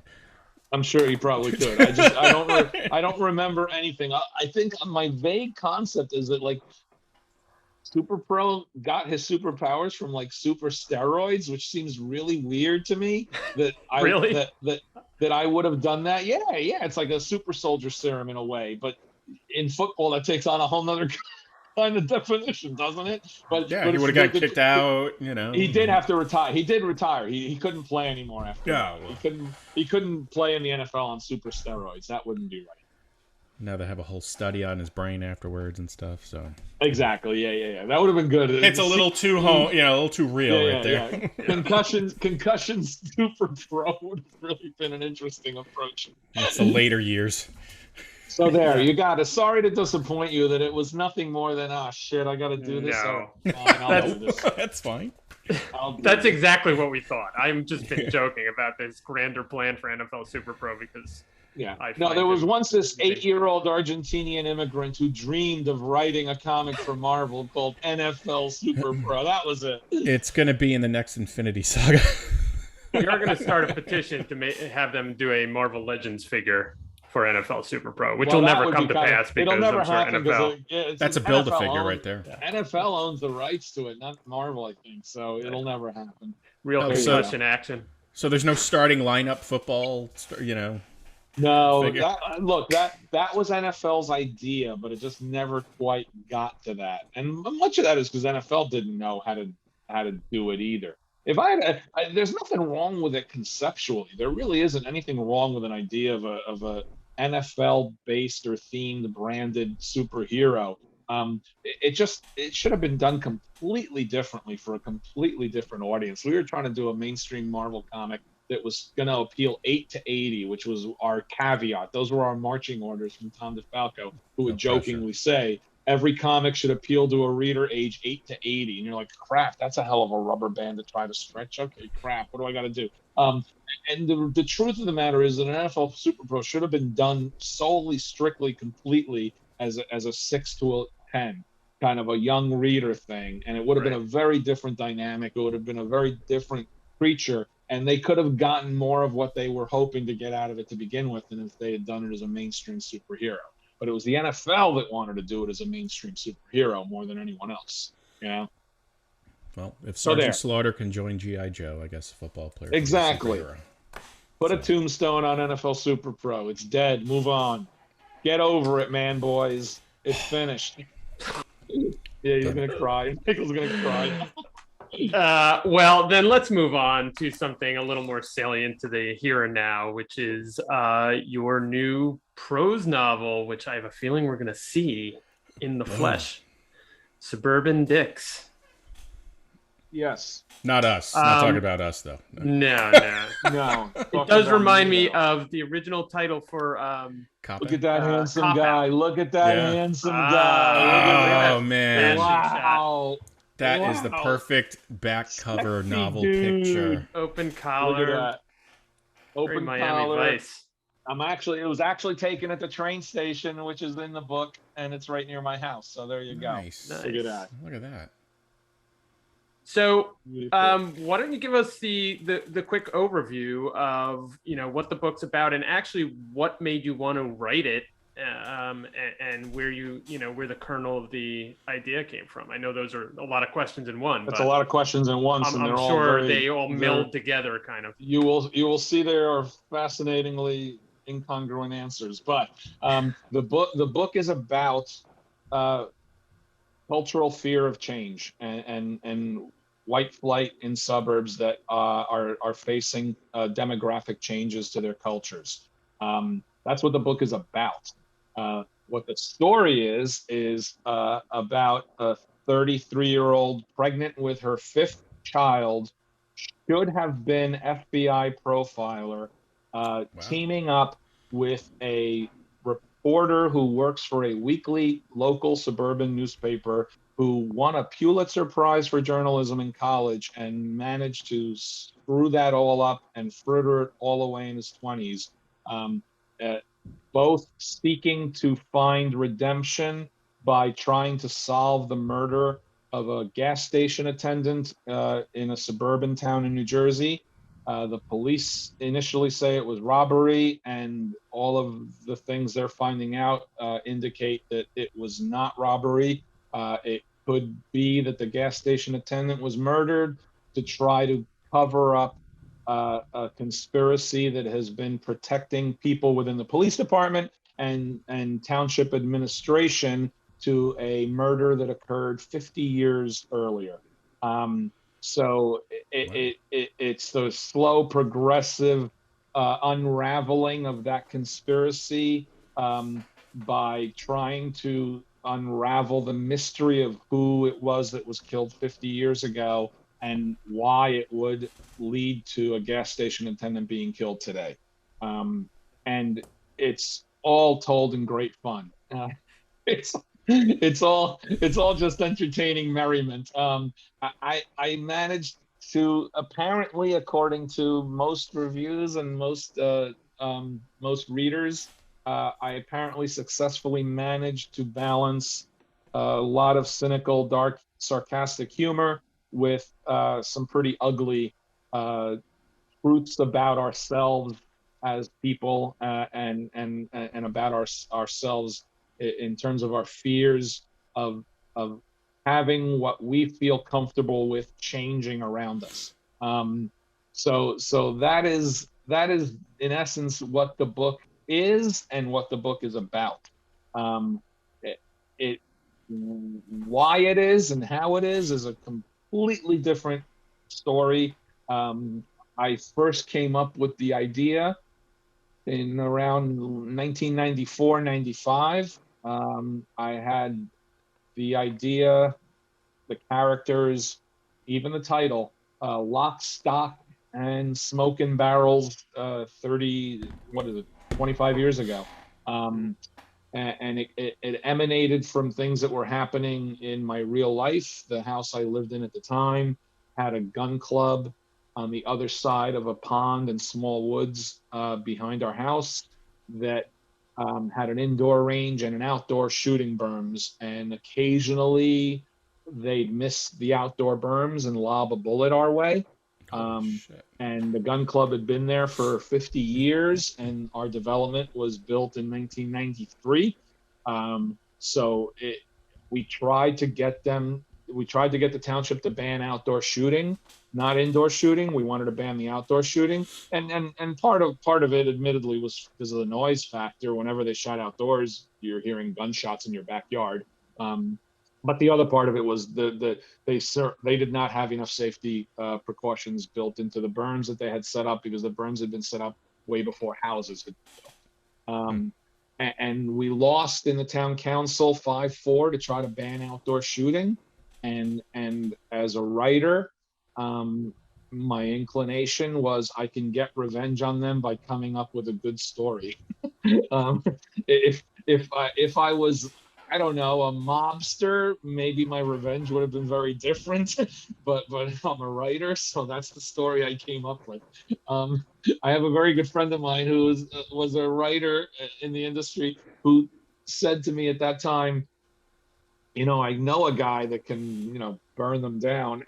and I wholly, fully, completely knew that he knew a guy that could burn them down. And I said, no, we don't have to burn down the gun club. I'll just write a story in my head about them. And that was it. I had the idea. I just never had, at the time, I didn't have the time. And then when I had a little time, I didn't have the confidence. And the idea percolated and honed itself over 20 years in my head. It evolved and grew a bit beyond the gun club angle of it. If you read the book, the gun club's a presence in it, but it's certainly just a minor presence in it. But the attitudes of newbies versus townies, that hasn't changed. That's reflected more now, 25 years later, not so much newbies, but the demographic change. Where I live is about 70% Asian population. 25 years ago it was about 40% Asian population. 15 years, 10 years, 20 years before that, it was about 5, right? So there's been that incremental change. And I just never had the confidence to write the book. Anytime I tried, I wasn't happy with it. So like with most of my prose writing, anytime I tried to do it, I wasn't happy with it. So I just dumped the file, get to 30, 40 pages in, dump the file. That happened several times with several attempts at different ideas. This one never went away though. I always thought this was I always thought it was a really strong idea. I'm not an idea guy. I never claimed to be an idea guy. Dan Slott is an idea guy, He can have 100 ideas a day and 90 of them could be crap, but 10 of them are probably gold, I have, 9 ideas a year and 8 of them are probably crap, but 1 of them is probably gold, I'm more of a structure guy. I'm more of a nuts and bolts guy. And I knew this was a good idea. I knew it was and I knew I had the structure too. I just didn't like my prose writing. And it wasn't until I started writing this in 2017, toward the end of the year, I just said, I got to do it. Because if I don't do it, I'll never do it. And it wasn't even necessarily to think I could sell it. It was more that I needed to get it done. I had to write the end. If I didn't write the end, then I'd have absolutely no one to blame but myself for not having done it. And I like having other people to blame. I don't like blaming myself. So if I get it done and I can't sell it, then clearly it's other people's fault, not my own, right? Clearly they don't see my genius, so it must be their fault, not mine, because I finished it. So I wrote it through 2018. During that time period, I found an editor at a publishing company that said that they'd be willing to take a look at it. I found an agent at a major agency who said he'd be willing to take a look at it when it was done, all based on hearing what it was about on the agent's part, and knowing who I was on the editor's part, at the book publisher. And I wrote it through 2018. Took me a while because it wasn't my main thing, and it wasn't a paying thing, so I had work to do. And I finished the first draft in January of 2019. Hired an editor on the advice of someone who was looking at it occasionally, Alex Segura, who was the president of Archie Comics. He's now, I think, with IDW. He'd written a bunch of novels. That was also an impetus for me, seeing people in comic books writing novels and me saying, what the hell, dude, why don't you do this? If those schlubs can do it, why can't I? Why I am far superior to them.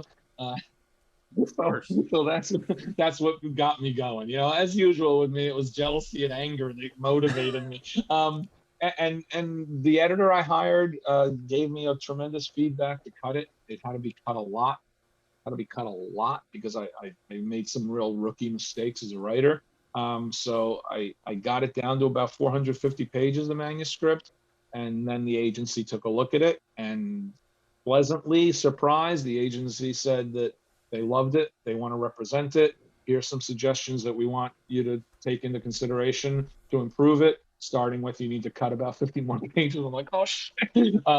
So I cut another 50 pages out of it. I tweaked some things based on the agency's input, because it did not necessarily invalidate the story in any way, but it gave it a cleaner focus for them to be able to sell it.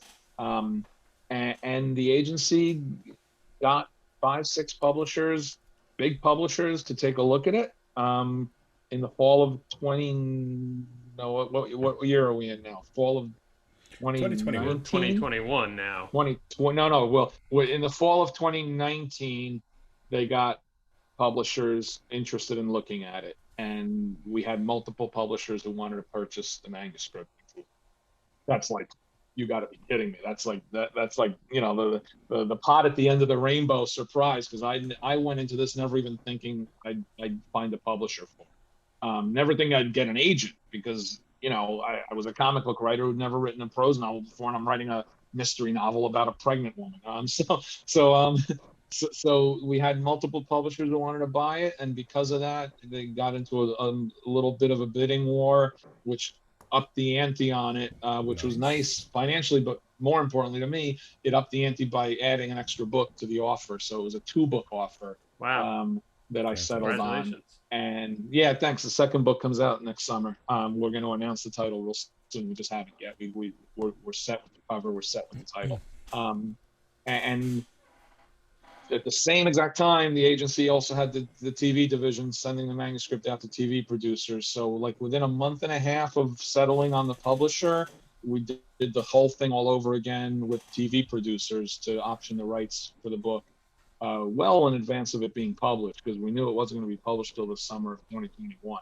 Right. So by February of 2020, I had signed an option agreement with a production partnership.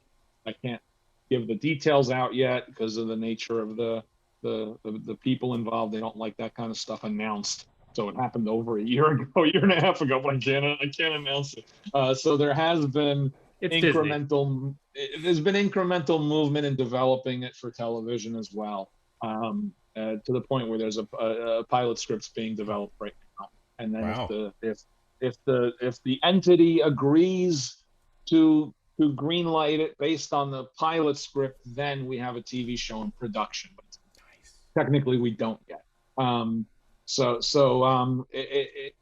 From a business standpoint, from a career standpoint, it's been a tremendously fun, unexpected sort of a ride. And I'll take it. I'm not gonna say no to it. It really has been fun, but just as importantly for me, it's kind of like opened me up creatively and writing wise. It's opened up my eyes and my interest to just a tone and an approach that I'd ignored in me for a very long time, because I was doing comics for so long. And I always wanted to do other things. Even in the comics I was trying to get Marvel or DC to do, I always wanted to do different things. But for one reason or another, the companies didn't think I was the person to do it, or they didn't think it was the right genre or whatever. So those things never seemed to happen enough. But you got to remember, I'm the guy that was writing Nomad at the same time as I was writing X-Men.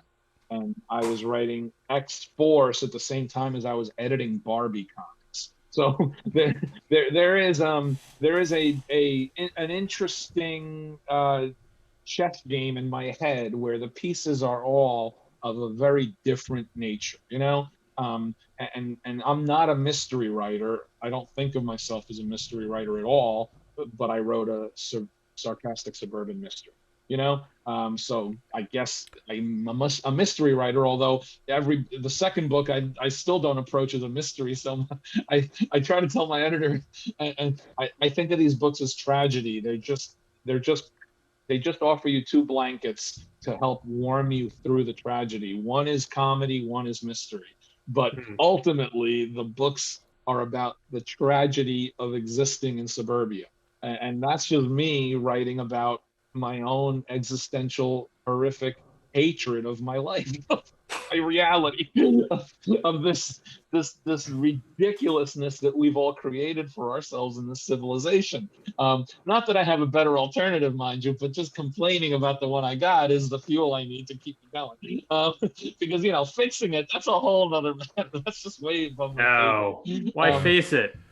better to write about it. I have to ask though, has that issue with the gun club been resolved at this point?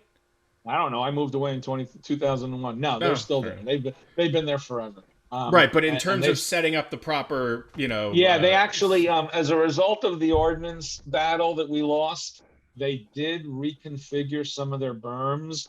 I don't know if the occasional bullet still lobbies its way over.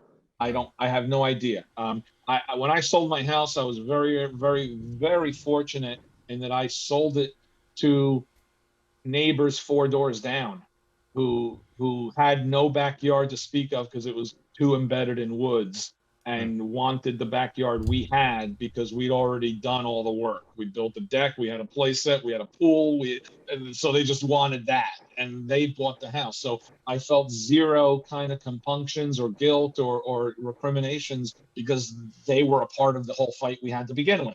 They knew everything that was going on, so they were willing to move into the house that once in a while you found a bullet on your driveway. So just a few feet away from the kid's bike that the kid left on the driveway. So they did reconfigure the berms. But I still walk in the park when I go on my exercise walk, and there are certain days of the week where they got their outdoor guys shooting, and you can hear them shoot doors. So they're still doing it. Hey, suburbia, baby. The closest thing I have to that, there's a golf course back that way. Yeah, I have a shooting club a few miles balls from me, lobbing your way. You get a really bad hook coming your way or something. Yeah, no. Every once in a while, I see a guy. It's like Bill Murray in Caddyshack when Chevy Chase is playing through his house, his apartment, playing through. The interesting thing about suburbia and this story is that the kernel of it came 20 years ago. You didn't write it till now or recently, and yet the whole story and underlying themes just hold up because suburbia is so rich in this kind of ennui and pathos and all this kind of stuff that it's relevant no matter when you were going to write it.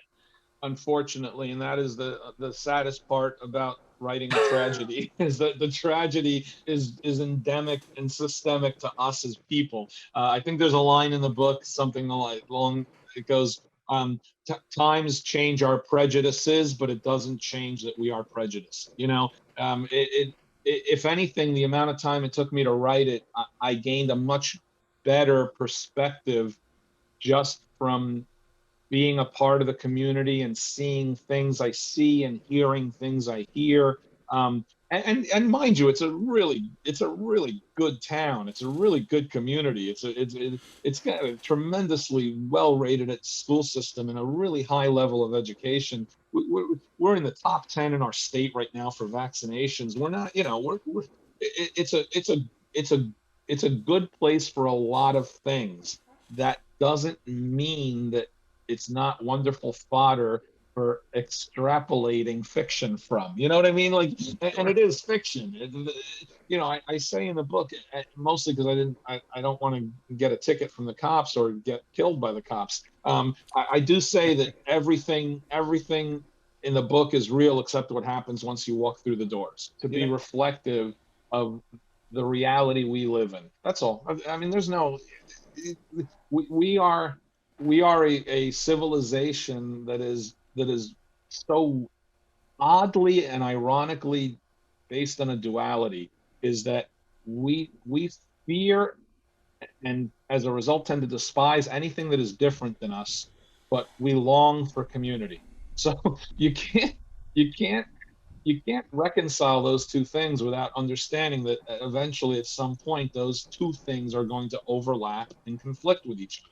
Right. And in some ways it's both it was the perfect time, sadly, for a book like this to come out. But the sad thing for me is, I look at people's reviews or comments on Goodreads or whatever, and I'm always interested in the ones that go, another typical woke story, by a woke writer, blah, blah, blah. Okay, so first of all, I know that you're, a Caucasian woman who is writing this review. You don't need to have a little picture on your profile for me to know that. But the other side of the coin is, what do you say, lady, if I told you that I had this book idea in 1995? Was I woke then? Right. Did you ever think of the word woke in that context back then? What what is your answer to that? And they would have no answer to that, because the real answer is, this is timeless, because it's a part and parcel of who we are, and the second book has different themes. Every book has a mystery that is the pretext to get me to pontificate about a theme. And in the second book, the theme is about marriage and the strangeness of the concept of two people being together for most of their lives, and how odd that is, and how conflict is born out of that, and how it makes you lose a part of yourself while also having it incredibly irreconcilably being a part of who you are. Like, I've been with my wife since we were 19 and 17. We've been together. We started dating while I was a sophomore in college and she was a senior in high school. And we got married in 92, but we started dating in 81. I couldn't ever imagine me being me without her. But by the same token, I don't think a single day goes by where I don't think of how ridiculous it is that we've been together for so long, 40 years at this point, 40 years this March it was, and we couldn't even celebrate because of the damn pandemic, right? Well, congratulations. Sure, condolences, whatever. So that all gets into the book, that sensibility, and I gotta figure out how to temper that when I'm writing, because my characters aren't as old as me. My characters are the age I was when I originally had the idea to do this. Right. That's a weird thing for me now, and it's actually an interesting thing, because I'm hitting 60 this year, but I'm writing about characters that are like 34 and 30. And I've lived everything pretty much in their lives that they're going through, but now I have 25 years, 30 years of perspective on it. And it gives me a different look at it. So my narrative voice becomes even a little snarkier, because I have to reconcile my narrative voice digging into their personalities and perspective, which is arrogance and snark on both my lead characters' parts. But then I have to find how to shade that with my own arrogance and snark about their arrogance and snark. So in the second book, I became much more comfortable with the entire process of writing a book. It was a lot easier for me to write the second book than it was the first book. And I also became a little more self-aware of the narrator to the character sort of dance that has to be done in prose, because I'm not, I'm not used to that. Captions in comics are very different, and first-person captions are the same either way in a book or a comic book, and I'm not writing first person. So, I was trying to balance that out smartly as I could. In the second book, and like, you just hear me talking about it, and I want to do this for the next 10-15 years, and then I'm dead. And I really want that to be what I do for a while now. I'd like to get a chance to write an episode or two of the TV show if we have one. At some point, I'd like that chance, because I'd like to write a couple telescripts. But I figure if it took until I was 60 years old for my first book to come out, I'm fine waiting until I'm 65 to write my first teleplay. Well, I bought my copy of your book just Good now. Job. So I got this one here. There you go. we were gonna. I mean, the book is Suburban Dicks, as you've seen on screen. So everybody, I assume it is in all major bookstores everywhere that books are sold, including Amazon. Everywhere that books are sold. I don't know that bookstore. It's done pretty well too. I don't have exact numbers yet, because they never tell you anything. Well, it's getting good reviews on Amazon. I mean, I look at all the, it's gotten really good reviews. It's carrying a 4.09 or something out of 5 stars on Goodreads, and that's with almost 1,000 reviews now, 1,000 reader responses so far. So yes, it's been well received. I'm getting really close to the point, although I'm not quite there, where I think maybe it's good.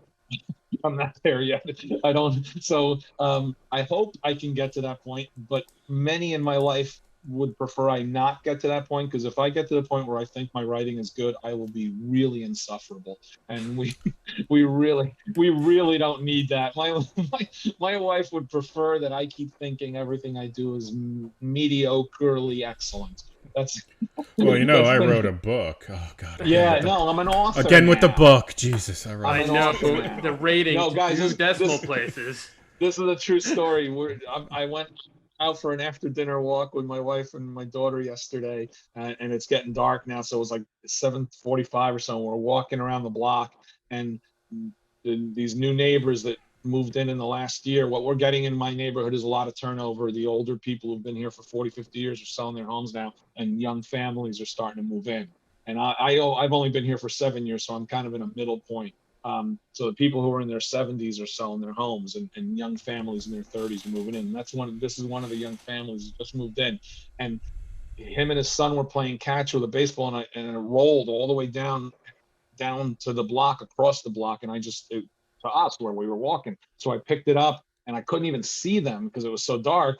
And then I saw him coming from behind a car, and I said, I got it. And I threw it to him, and he caught it. And as he's turning around to walk, and I'm just going back to join my wife and my daughter, he goes, "Are you the novelist?" And it just out of left field. And he must have recognized me both from the book cover jacket, but there was a local newspaper, the weekly newspaper, ironically enough, which is no longer weekly. The newspaper I parodied in the book is not a weekly anymore. It's a monthly. But anyway, I didn't want to change it in the book, so I said, screw it. I don't care. I'm not going to do rewrites at this point. He must have recognized my picture from that. But he said, "Are you the novelist?" And I said, "Yeah." I said, "Yeah." He goes, I go, "Have you read the book?" He goes, "Yeah, I read it." I go, "I hope you liked it." And he goes, "Yeah, I liked it." And I was like that. And as we're walking away, we're like, down the block. And then my daughter goes, "Novelist?" And my wife goes, "Yeah, I heard that. That sounded good." And I'm thinking to myself, what freaking planet are we living on where I'm a novelist? I mean, come on. I wrote NFL Super Pro. Come on.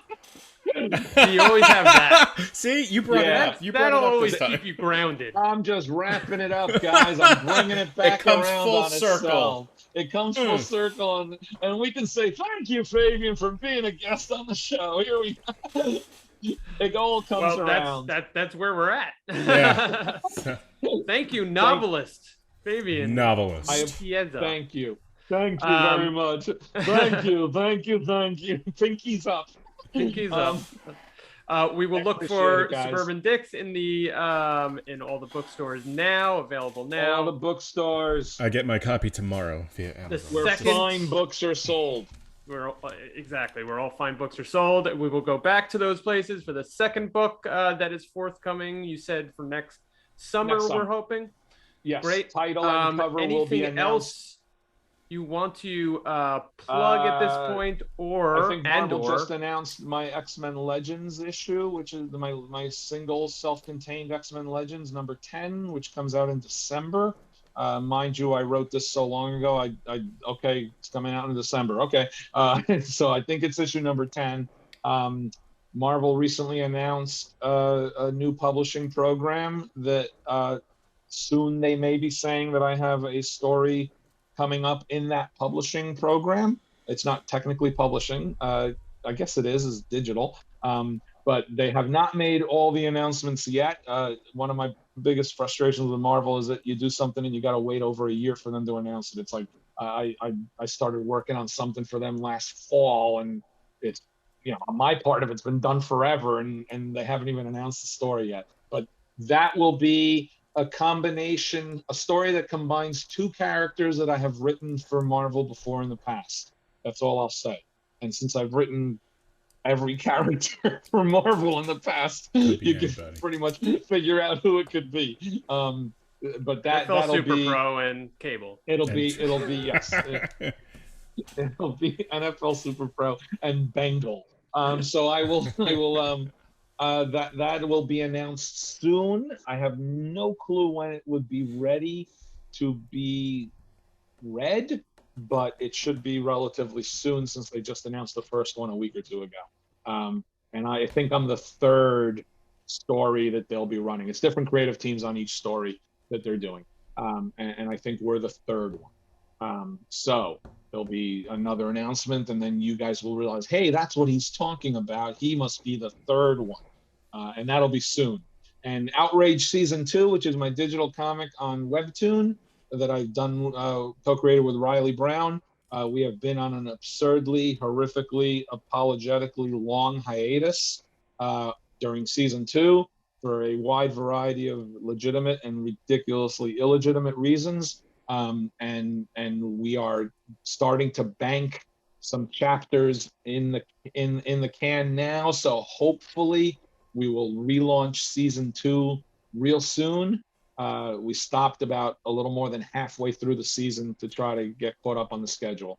But Outrage has been running on Webtoon for a few years now.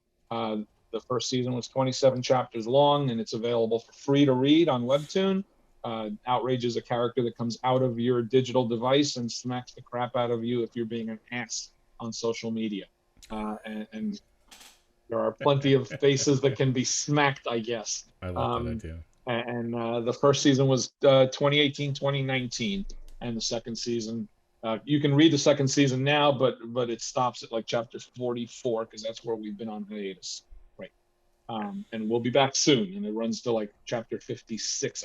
Each chapter is roughly about 5 pages of comic book material, and they're supposed to drop once a week unless you really screw up the schedule like we did.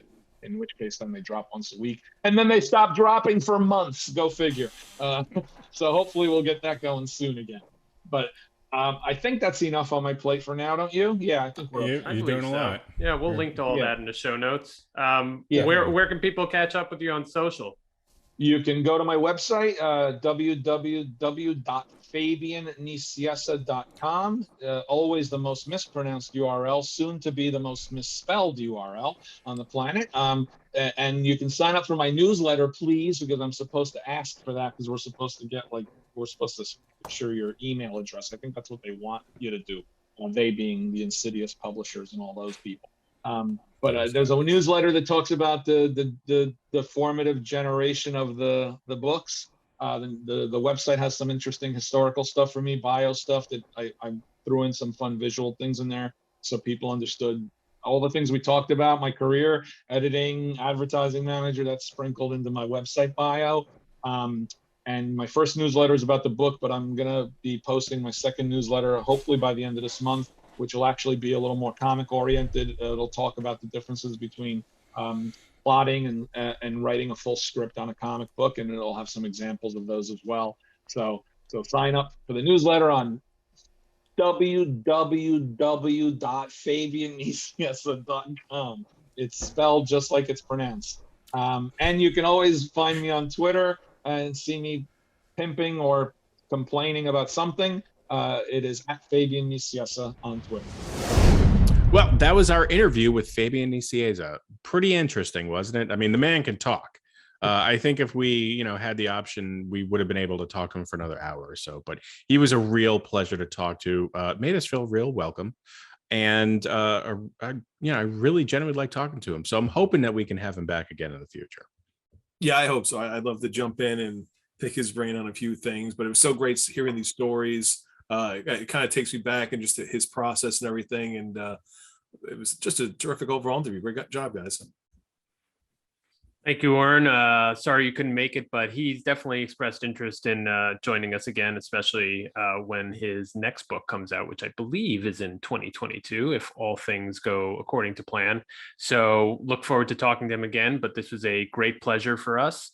And now it's time for your favorite part of the podcast, where I say Dollar Bin Bandits a lot. That's our show. So we are on YouTube most episodes, right? So if you're listening to this, please check us out, Dollar Bin Bandits on YouTube. If you are watching this right now on YouTube, guess what? We are a podcast. Check us out on your favorite podcast platforms, Dollar Bin Bandits. What else can I tell you? Social, Facebook, Dollar Bin Bandits, Twitter, DB Bandits, Instagram, Dollar Bin Bandits. Write us an old-fashioned, well-versed, well-researched email on dollarbinbandits@gmail.com. I still think we're looking for our first one. You could be that person. Well researched. I believe I want in to you. see some footnotes. Come on. Yes. And not just Wikipedia. I mean, that's what we do, but you shouldn't do Wikipedia. Okay. Full disclosure. All right.